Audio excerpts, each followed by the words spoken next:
जरा सोचिए, क्या हो अगर ये पूरी दुनिया, ये पूरा ब्रह्मांड जिसे हम अपनी आंखों से देखते हैं, छूकर महसूस करते हैं, असल में सिर्फ एक ध्वनि हो, एक संगीत?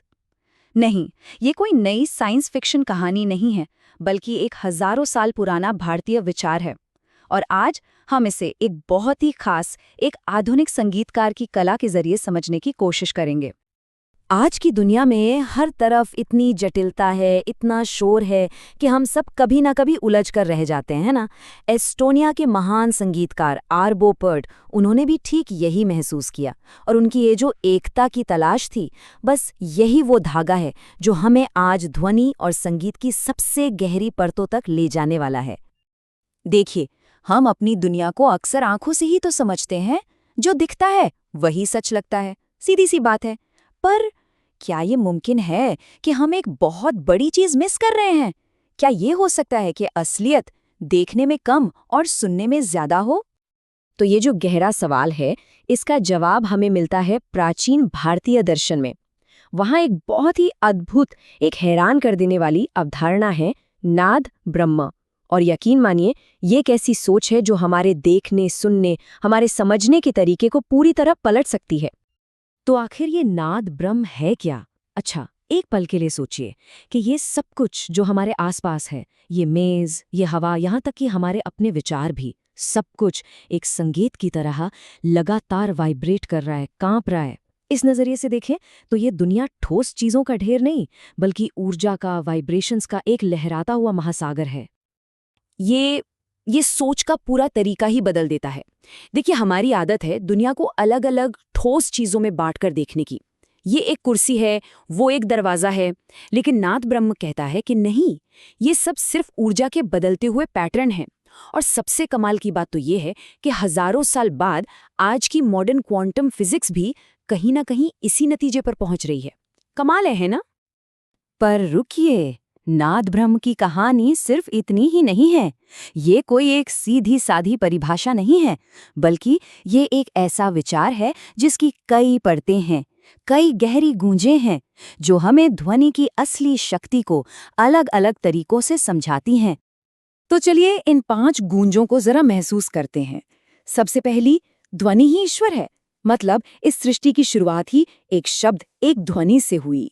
दूसरी गूंज, ध्वनि ही ऊर्जा है, जैसा हमने अभी बात की कि हर चीज बस एक वाइब्रेशन है।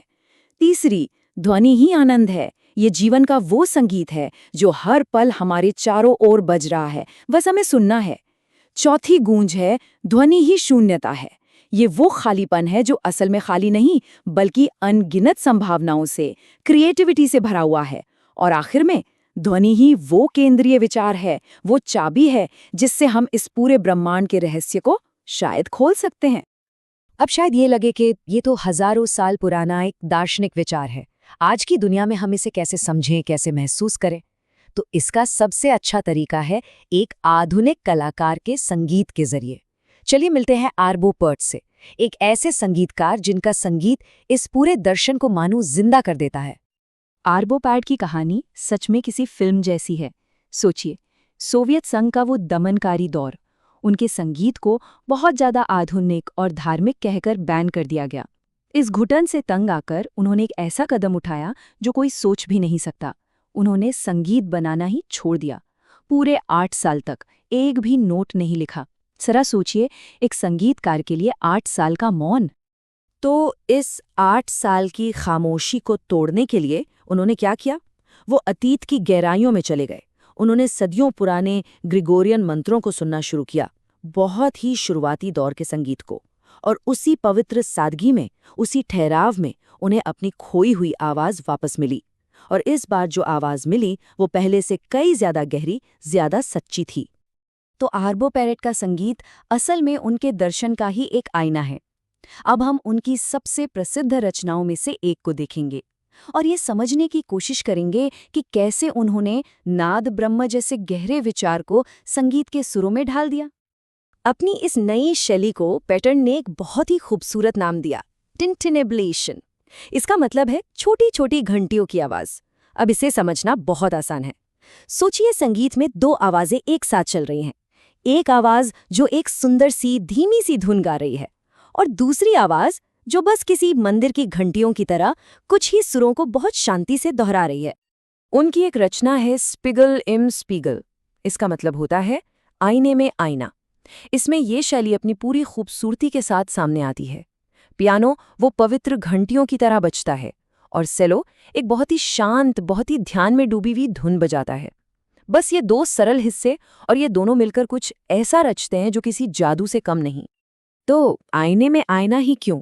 क्योंकि ये संगीत बिल्कुल वैसा ही एहसास कराता है जैसे हम दो आईनों के बीच खड़े हों और हमारे अनगिनत रिफ्लेक्शंस दिखते हैं। बिल्कुल वैसे ही इस संगीत में एक ही विचार, एक ही भाव बार बार लौट कर आता है, हर बार थोड़ा सा अलग, लेकिन जुड़ा हुआ हमेशा उसी एक स्रोत से, उसी एकता से। और इस संगीत की इसी सादगी और गहराई का असर देखें कि दुनिया भर में 20 से ज़्यादा फिल्मों में, अनगिनत टीवी शोज में इसका इस्तेमाल हुआ है। ये इस बात का सबसे बड़ा सबूत है कि ये संगीत कितना शक्तिशाली है और ये भाषा और संस्कृति की सीमाओं से कितना परे है।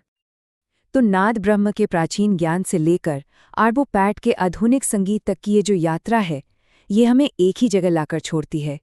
ये ब्रह्मांड, ये गा रहा है, ये हर पल हमसे बात कर रहा है। सवाल बस इतना सा है कि क्या हम इस दुनिया के शोर से हटकर एक पल रुककर उसे सुनने के लिए तैयार हैं? सोचिए, अगर हम सच में ध्यान से सुने तो हम न सिर्फ इस दुनिया के बारे में बल्कि खुद अपने बारे में भी कितना कुछ जान सकते हैं।